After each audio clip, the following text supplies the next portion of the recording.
If you think you've heard it all, it's because you've never come across these funeral home horror stories. Prepare yourself for experiences that will leave you breathless, like the story you're about to see, where an elderly man calls for help after the death of his wife. But nothing on that dark night was as it seemed. But before we begin the story, make sure you're subscribed to the channel so you don't miss any terrifying tales. It was one of those nights when the rain seemed to want to wash away everything but my thoughts. The sound of raindrops on the roof of the funeral home was almost hypnotic, but not enough to distract me from the feeling of loneliness that always came when I was on the night shift. Working nights at a funeral home was unsettling enough, but that night things would take a turn I could never have imagined. The phone rang, cutting through the silence with a sharp sound that made me jump from my chair. I picked up the receiver and answered with the firmest voice I could muster. Restful Haven Funeral Home, good evening. On the other end of the line, an aged voice, heavy with emotion, responded, "My wife, she's gone, I need help now." There was something strange about the man's voice. It was weak, almost whispered, but full of urgency. He gave me the address, an old mansion high on a hill outside of town. Without a second thought, I prepared the vehicle and set off. The rain pounded the windshield, making it hard to see, and the road to the mansion seemed endless. When I finally arrived, the sight was even more somber than I had expected. The house was huge but in ruins, with broken windows and vegetation taking over the garden. The man was waiting for me at the entrance. He was elderly, perhaps in his 80s, wearing a suit that had seen better days. His eyes were red as if he had spent hours crying. He led me through the house without saying a word, and I followed, smelling the must and something metallic in the air. In the bedroom, I found his wife. She was lying on the bed, dressed in white with a chillingly serene look, as if she were sleeping. But what caught my attention were the needle marks on her arms, as if she had undergone some kind of medical treatment, or something worse. "I need you to take good care of her," the man said, his voice trembling. "I can't leave her alone, not even now." Before I could respond, he insisted, "I want to go with you. I need to be by her side until the end." As unusual as it was, I didn't have the heart to refuse. I helped place the body in the body bag, and together we carried the woman to the ambulance. On the way back to the funeral home, the old man began to talk about his wife. He told stories of love, of the hardships they had faced together, and how she had always been the light of his life. The way he spoke of her was so full of emotion that I almost forgot the tension in the air. Almost. The atmosphere inside the ambulance was oppressive. The rain outside seemed heavier, and with every turn I felt the weight of something I couldn't explain. And it was only the beginning. We arrived at the funeral home with the rain still pounding the world outside. The old man remained silent as I maneuvered the ambulance. The sound of the engine echoed through the empty parking lot, muffled by the incessant drumming of raindrops on the roof of the vehicle. I got out first and went to open the rear door to retrieve the body. When I turned around, I found the man sitting on the bench next to the body bag.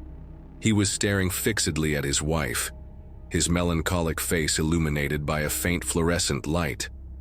Something in his expression made my stomach turn, but I couldn't explain what. "Come on, sir," I murmured, trying not to seem bothered. He nodded slowly but made no move to get up. As we carried the body into the funeral home, the tension in the air seemed to grow. I placed the body bag on the preparation table and turned to speak to the old man. But he was already sitting in one of the nearby chairs, motionless, his hands crossed over his lap. He looked exhausted, as if carrying the weight of 1,000 lives. I gave him one last look and went to prepare the tools, but when I turned back, I felt the floor slip from under my feet. The old man was pale, completely lifeless in the chair. "Sir?" I called, my voice faltering. I approached slowly, a lump forming in my throat. I placed 2 fingers on his neck, searching for a pulse. Nothing. He was dead. I tried to stay calm, but my heart was beating like a runaway drum. I called the police, explained the situation quickly, and waited in the hallway, trying to understand what was happening. Everything seemed wrong. Hours later, when the medical examiner finally examined the body, the revelation was a shock. He looked at me with a serious expression and said, "This man did not die today. He has been dead for months. Look at this." He pointed to the old man's head. There was an old, healed gunshot wound, as if he had died from a gunshot. My legs weakened. "This can't be," I stammered. "He was with me, he talked to me, he helped carry his wife." The medical examiner didn't respond. He just looked at me with the same expression of someone who also had no explanation. Before I could digest this, a sound broke the absolute silence of the room. Something coming from the preparation table. A slight movement in the body bag. I swallowed hard. No, it can't be. The bag moved again, this time more forcefully. Stepping back seemed impossible. My feet were glued to the floor. Before I could take any action, the zipper began to open from the inside, revealing the woman dressed in white. Her eyes opened slowly, and she turned her head towards me. "Help me," she whispered, her voice raspy like broken glass. The whole room was spinning. I didn't know if this was real or if my mind was playing tricks on me. I grabbed the phone and called an ambulance. She needed help, and I needed answers. As they took her to the hospital, I felt an inexplicable urge to follow her. Something told me that her story was the key to all of this, and I was right. At the hospital, the woman seemed fragile but was conscious. Still dressed in white, lying on the stretcher, she stared fixedly at the ceiling, as if seeing something beyond what any of us could see. The medical team worked quickly, but I couldn't leave her side. There was something pulling me, as if I needed to hear what she had to say. After a few hours and much insistence on my part, they allowed me to enter the room to speak with her. The woman turned her head slowly in my direction when I entered, her eyes seeming to carry the weight of something dark. "My husband, he came to you, didn't he?" she whispered, her voice hoarse. I nodded, still trying to organize my thoughts. "Yes, he called me. He was with me on the way to the funeral home, but the words seemed to stick in my throat. "He was already dead, wasn't he?" she completed, with a chill that sent shivers down my spine. I didn't know how to respond. I could only shake my head slowly. That's when she began to tell the story. He had a near-death experience a few months ago. He said he saw something on the other side. A light, figures, but not as people describe. He became obsessed. It was as if that had changed who he was. He talked about nothing else. He began to ignore everything around us, the house, our life together, even me. He only wanted to go back there. My head was spinning as she spoke. Her voice was calm, but the words carried something unsettling, as if they brought a truth that no one should know. "One day, he took his own life," she continued. "I found him in the bedroom with the gun still in his hand. But I couldn't let him go. He wanted so much to return to that place, but I couldn't accept it." "What did you do?" I asked, feeling the air grow heavier. She sighed, closing her eyes for a moment. "I froze the body. I kept it in one of the freezers in the house. I don't know why I did it, maybe it was love or madness, but I felt that he was still there in some way." Those words made my blood run cold. I wanted to question, ask for more explanations, but she continued. "When I got sick, I realized he was calling me. It's as if, even from the other side, he was still here. Was it he who made the call, wasn't it?" My mouth opened to respond, but there were no words. How could something like this be possible? All I could do was nod slowly. "He wanted you to save me," she said, looking at the ceiling again. "But I don't know if it was out of love, or if he needed something more." The doctors entered the room and I was forced to leave. I waited in the hallway, processing everything I had heard. What she had said seemed impossible, but at the same time it made a disturbing kind of sense. Even so, one question wouldn't leave my mind. How could the old man have interacted with me so clearly? The phone call, his physical presence, his help with his wife's body. There was no logical explanation. Days later, I learned that the woman had partially recovered, but no one could understand how she had come back to life. The needle marks on her arms remained a mystery. Perhaps she had gone through something darker than any of us could imagine. As for me, I never forgot that night. The phone call, the old man's stories, the wife's gaze. Everything seemed like a piece of a puzzle I would never be able to complete. To this day, on rainy nights, when the phone rings at the funeral home, I feel the same chill, and I wonder, who will it be this time? How scary? What did you think of the story? What would you do if something like this happened to you? Leave your opinion in the comments below. Sometimes curiosity leads us to places where reason cannot follow, and what seems like a simple job becomes a nightmare from which we cannot wake. As in the story you are about to see, where, after the arrival of a strange coffin, the protagonist finds himself trapped in a series of inexplicable events that will change his life forever. I'll never forget that night. Everything seemed ordinary, as usual. I was alone at the funeral home, waiting for a body that was supposed to be delivered in the early hours of the morning. It was part of the job. I had dealt with strange things before, but nothing prepared me for what was to come. The silence there was heavy, almost suffocating. The kind of silence that makes you hear your own thoughts as if they were screams. The fluorescent lights hummed softly, and my only company was the sound of the clock on the wall, marking each passing second. When the van finally arrived, I went down to help with the casket. The delivery guy was in a hurry, almost as if he wanted to get rid of it as quickly as possible. I found it strange, but didn't ask any questions. He helped me carry the casket inside and left without looking back. That's when I noticed. The casket had a padlock, and it wasn't just any padlock. It was something unusual, heavy, made of a dark, almost dull metal. There was something about it that unsettled me. The lock was different, as if it had been custom-made. I immediately called the owner of the funeral home. "Hello?" he answered, his voice sleepy. "A casket just arrived here, but it has a padlock. Is that normal?" He seemed confused. "A padlock? No, that doesn't make sense. Don't touch it. Leave it as it is. We'll sort it out tomorrow morning. Don't touch it." He said it with such firmness that a shiver ran up my spine. But how could I not touch it? The more I looked at that padlock, the more it seemed to call to me.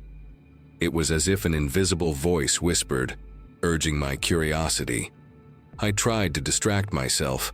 I walked around the room, checked some papers, cleaned the desk, but my attention always returned to the casket.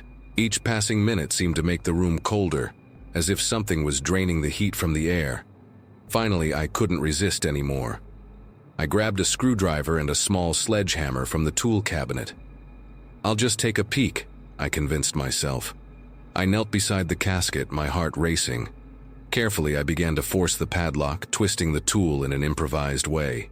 Each snap of the lock seemed to echo through the room, as if I were breaking the very silence of the night. Finally, the padlock opened, and that's when everything started to unravel. When I removed the padlock, my breathing was heavy. I didn't know if it was from the effort or the adrenaline coursing through my body. Something inside me told me to stop, close the casket, and forget it had ever happened. But my curiosity was stronger than my fear. I lifted the lid of the casket slowly. The creak of the hinges made the silence seem even more oppressive. But when I opened it completely, I froze. The casket was empty. How can it be empty? I thought. I started looking for something that could explain it, but all I found was one thing: a small folded paper in the center. My hands trembled as I picked up the note. It was yellowed, as if it were very old. When I unfolded it, the words made me freeze. "You shouldn't have done that." What did that mean? My heart was beating so hard I could feel it pounding in my ears. Before I could try to understand what was happening, a noise from the front door snapped me out of my trance. It was like the sound of dragging footsteps, followed by a soft knock on the wood. The air seemed to have gotten heavier, hard to breathe. Slowly, I turned my face toward the door. That's when I saw the figure. He was standing there, at the entrance to the room. A tall man, wearing blood-stained and tattered clothes, But it wasn't that which made me recoil, stumbling over the casket behind me. It was his face. It was the same man I had seen in the photo of the file of the body that was supposed to have arrived. He was dead. I knew he was dead. But there he was, staring at me, with red eyes so intense they seemed to pierce my soul. "This can't be happening," I murmured, my voice barely audible. He took a step inside, and the sound of wet boots against the floor echoed like thunder. I didn't wait to see what he would do. Adrenaline took over. I ran like never before, crossing the room and exiting through the back door. I didn't even bother to lock anything. I just knew I had to get out of there as fast as possible. As I ran through the deserted parking lot, I could feel a presence behind me. I didn't dare to look back. It was as if something told me that if I looked, I wouldn't escape. When I got home, my whole body was shaking. I leaned against the door, trying to catch my breath, but it seemed like I would never calm down. I picked up the phone and dialed the owner of the funeral home. I'm out. I'm not coming back there." My voice came out trembling, almost inaudible. He tried to ask what had happened, but all I could say was, "Don't look for me, I'm quitting." I hung up before he could respond. It didn't matter what he said. Nothing could convince me to go back. That night I sat in the living room with all the lights on, trying to convince myself that it hadn't been real. But deep down, I knew. Something had happened at that funeral home, something I would never understand, and something tells me I will never be able to forget. The days that followed were a blur. Even inside the house, surrounded by lights and locked up tight, I couldn't feel safe. What happened at that funeral home wasn't something I could explain, and that only made it even more terrifying. The few hours of sleep I managed were haunted by nightmares. I saw the man standing at the entrance, his red eyes like embers, always watching me. When I woke up, I was drenched in sweat and my heart was racing. I avoided answering calls from the owner of the funeral home. No matter how much he insisted, I had nothing more to say. Just the sound of the phone ringing made me nervous, as if something or someone could come through the line. One night, I decided to go out for some air. I thought a walk around the block would help clear my mind. But as soon as I stepped outside, the feeling returned. That weight in the air, as if someone was watching me. I looked around, but there was no one. The streets were deserted, except for a few streetlights flickering in the distance. Still, I felt like I was being followed. With every step I took, I seemed to hear other footsteps right behind me. But every time I turned around, there was only emptiness. I got home trembling, my breath uneven. I locked the door and threw myself on the couch, trying to convince myself that it was just paranoia. But deep down, I knew. It wasn't just that. Days turned into weeks, and I isolated myself more and more. I couldn't return to my routine. I couldn't forget the red eyes, the message in the casket, the sound of the wet boots.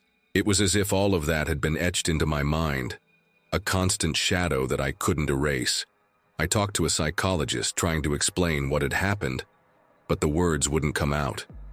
Every time I tried to describe that night, it was as if something inside me locked up, as if an invisible force didn't want me to talk about it. The trauma consumed me in ways I never imagined. I couldn't enter a dark room without feeling like something was watching me. I couldn't stand the sound of footsteps, even my own. And the idea of going back to work anywhere that involved death, unthinkable. In the end, I realized it wasn't something I could overcome. That incident wasn't just a strange occurrence. It was something bigger, something I would never be able to understand. Time passed, but the scars remained. I still feel like that man, or whatever he was, isn't done with me. He's out there, waiting. And sometimes, when the night is too silent, I can almost hear the sound of wet boots, reminding me that, on that night at the funeral home, I made a mistake. A mistake I will never forget. Scary, isn't it? The search for answers can lead us to face something far beyond our understanding. Something that lurks in the shadows, waiting to be awakened. As in the story you're about to see, where a simple preparation job reveals a much darker and more dangerous plot, one that goes beyond what the human mind can endure. But before we continue with the story, If you've made it this far, it means you're enjoying our stories, so go ahead and like to let YouTube know you enjoy this type of content, and don't miss any more horror stories.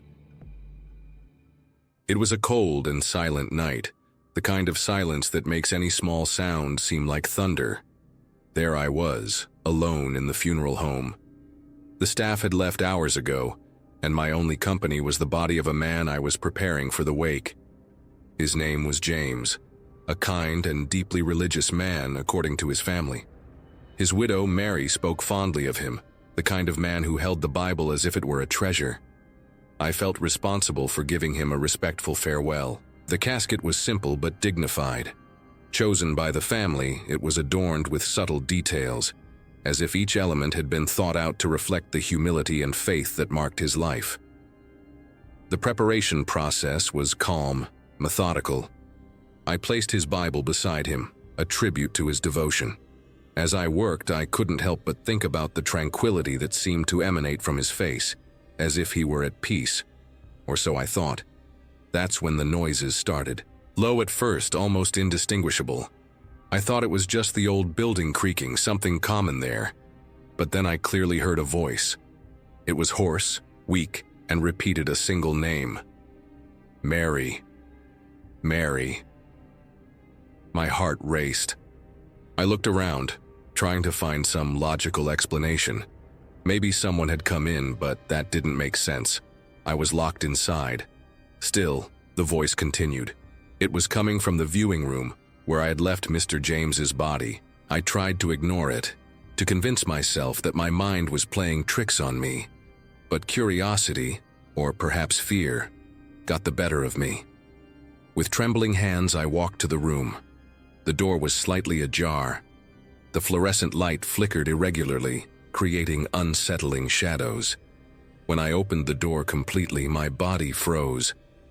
There was Mr. James, sitting in the casket.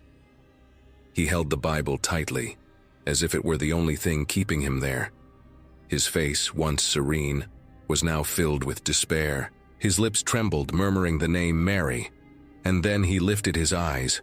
They met mine. They were not the eyes of a man at peace. They were eyes full of agony, of something beyond comprehension. "Where is she?" he whispered, with a voice that seemed to come from another place, another world. My body remained still, my mind unable to process what I saw. Before I could react, everything went dark. The last thing I remember is a muffled scream, my body overcome by an unbearable wave of panic, and then darkness. When I woke up, I was back in the funeral home's break room. My hands were sweaty, my chest still heaving. My eyes were wide, trying to understand what had happened. My mind was racing, and the only thing I could distinguish were the faces of my co-workers around me, their expressions a mix of concern and discomfort. You fainted, Mark," said John, one of the funeral home drivers, in a low voice, almost as if trying not to scare me or the others any further. I could barely believe his words.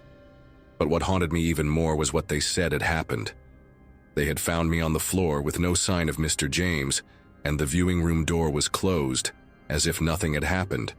No body out of place, no sign of movement, as if he had disappeared. The doctors who were called at the time explained what seemed obvious. It was a case of extreme stress, perhaps even hallucinations caused by work pressure. They insisted that the macabre environment of the funeral home, combined with my fatigue, might have led me to see things. They reassured me that I was fine, but the feeling that something was wrong, that stayed. Something told me that not everything was okay. Weeks passed, and the incident became just a whisper in the funeral home corridors, something colleagues tried not to mention. But I knew what I had seen. I wasn't crazy. Something was happening there, something that had no explanation. Then one afternoon, the owner of the funeral home, Mr. Edward, called me into his office. He had a tense expression, more serious than usual. "Mark, I need to show you something," he said, holding a yellowed, visibly old letter. "This is something that maybe you need to understand." He handed me the letter, and as I began to read it, I felt a chill down my spine. The handwritten letter was from a lawyer, and detailed Mr. James's connection to a secret sect of macabre rituals. According to the text, he had been involved in ancient practices, seeking a way to achieve immortality, and the cult had demanded that he be sacrificed in a ritual. The last part of the letter spoke of the sect's desire to bring him back to life, something that had not been completed. Everything made sense. What I had seen was not just a hallucination. Mr. James's body, the voice calling for Mary. That was not a figment of my imagination. Something was trying to happen, something much darker. It was then that things took an even more macabre turn. That same night, a group of people broke into the funeral home. I heard the sounds of hurried footsteps and low, almost whispering voices. When I went to investigate, I saw the masked faces of the sect members, their eyes full of obsession. They were there, trying to complete the ritual they had started years before. Mr. James had been a sacrifice, but now they wanted to bring him back, no matter the cost. I knew I needed to get out of there, but something stopped me. The presence of the sect members, the way they were arranged around the body, something wasn't right.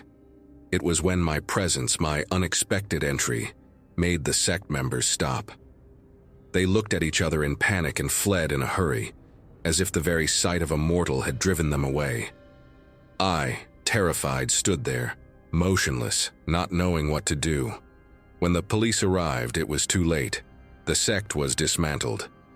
The investigation revealed a network of crimes, disappearances, and illegal activities spanning years, with several victims linked to these rituals. The chaos of the night took shape, the feeling that all of this was beyond what I could imagine. When the police finally arrived and arrested the sect members, the atmosphere in the funeral home felt heavy, as if the walls still carried the weight of what had happened. The officers searched the place, found traces of forbidden ceremonies, remnants of ancient sacrifices, and even garments used during the rituals. But Mr. James's body, the body I had seen, had disappeared. There were no more traces of him there, as if he had never existed. The feeling of being pursued, watched, did not leave me for weeks. Even with the arrest of the sect members and the ongoing investigation, something inside me said that there was still something more, something they had not found. Mr. Edward, the owner of the funeral home, sought me out days later, with a serious, almost guilty expression. He called me for a final conversation. "Mark, I know what happened was terrifying," he began, his voice low. "But you need to understand.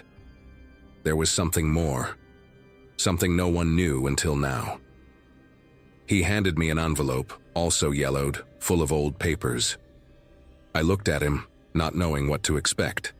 The funeral home owner explained that after the arrest of the sect members, they had found more documents hidden in the walls of the funeral home, ancient texts detailing how the cult operated. And the most shocking of all, James was not the only victim of this practice. There were other bodies, other stories buried over the years, victims who disappeared and were often delivered to the sect without their families knowing. Among the papers, I found a medical report detailing Mr. James's physical condition before his death. He was very ill, but seemed to have a supernatural vigor that defied all logical explanations. The letter revealed that somehow he had become deeply involved in the sect's rituals, with promises of immortality, and that for some reason his death was never truly completed. The resurrection ritual had failed. But the most terrifying part was the last part of the letter. James's death will only be the beginning. His soul remains trapped between worlds, and those who awaken him, in his agony, will become part of the eternal cycle. When I finished reading, my eyes met Edward's. "What does this mean?" I asked, feeling a knot tighten in my throat. "It means that what you saw was not a hallucination," he said, with a grave expression. "James's body was not really dead. What you witnessed was a manifestation of his soul, trying to free itself, or perhaps trying to call someone. The sect failed, but the cycle did not end, not while he is still connected to the funeral home. The funeral home offered compensation for the trauma. Money, apologies, psychological support. None of that could erase what I had experienced. The nights were longer, the nightmares more vivid. Even the days now seemed strange, a weight, as if the funeral home's past was always behind my shoulders. I was marked, not by the doctors, who insisted that it was all just stress, nor by the rational explanations that tried to convince me that I had exaggerated. No. Something in those documents, in Edward's gaze, told me that the incident was more than just imagination. And the worst of all, I knew that if I went back there, if I approached the viewing room again, the cycle in some way could restart, and I wasn't sure if I would be prepared to face it again. If you've made it this far, it's because you truly have courage, or at least enough curiosity to face these stories until the end. And look, if this kind of dark tale captivates you, sends shivers down your spine, or makes you think, what if this happened to me? Then subscribe to the channel. Here we explore the darker side of reality, always with stories that give you that spine-chilling feeling. Now, leave a comment with the phrase chilling, just so I know you faced every detail until the very last second. I read everything and love seeing who the brave ones are, those who don't flinch even in the tensest moments. And if any part made you hold your breath or look over your shoulder, go ahead and leave a like. It shows that the connection we've created here was worth it. And don't go just yet. There's a video right here that connects with what you just heard. Click and continue with me, because there are things that still need to be revealed.